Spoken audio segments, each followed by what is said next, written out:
बच्चों की रात की कहानियाँ। कहानी नंबर 45। एक घमंडी हाथी और चींटी की कहानी। एक बार की बात है, किसी जंगल में एक हाथी रहता था। उसे अपने शरीर और अपनी ताकत का बहुत घमंड था। उसे रास्ते में जो भी जानवर मिलता वो उसे परेशान करता और डरा कर भगा देता। एक दिन वह कहीं जा रहा था।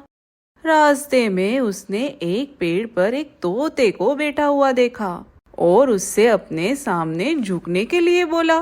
तोते ने झुकने से मना कर दिया तो गुस्से में आकर हाथी ने वो पेड़ ही उखाड़ दिया जिस पर तोता बैठा था।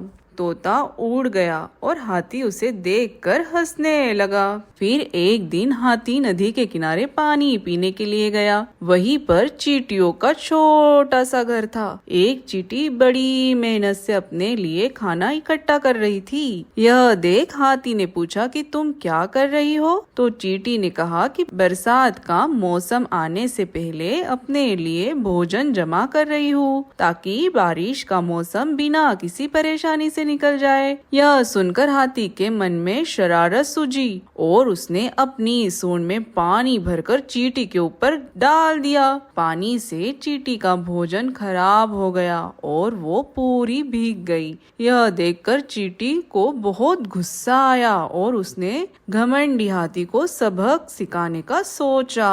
फिर एक दिन चींटी को मौका ही मिल गया कि वो हाथी को सबक सिखा सके। हाथी भोजन करके हरी घास पर सो रहा था। फिर चींटी ने क्या करा? चींटी सोते हुए हाथी की सूंड में घुस गई और अंदर से उसे काटने लगी।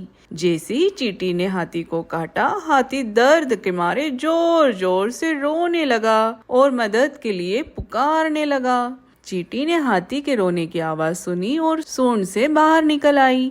हाथी उसे देखकर डर गया और अपने किए की माफी मांगी। जब चींटी को महसूस हुआ कि हाथी को अपनी गलती का एहसास हो गया है तो उसने हाथी को माफ कर दिया। हाथी अब बिल्कुल बदल गया और उसने वादा किया कि अब वो किसी को नहीं सताएगा और दूसरों की मदद करेगा। बच्चों, हमें इस कहानी से क्या सीख मिलती है? हमें अपने ताकत पर कभी घमंड नहीं करना चाहिए। अपनी ताकत के जोर पर दूसरों को परेशान करने की जगह उनकी मदद करनी चाहिए। चलो बच्चों, कल फिर मिलेंगे एक नए कहानी के साथ। Good night.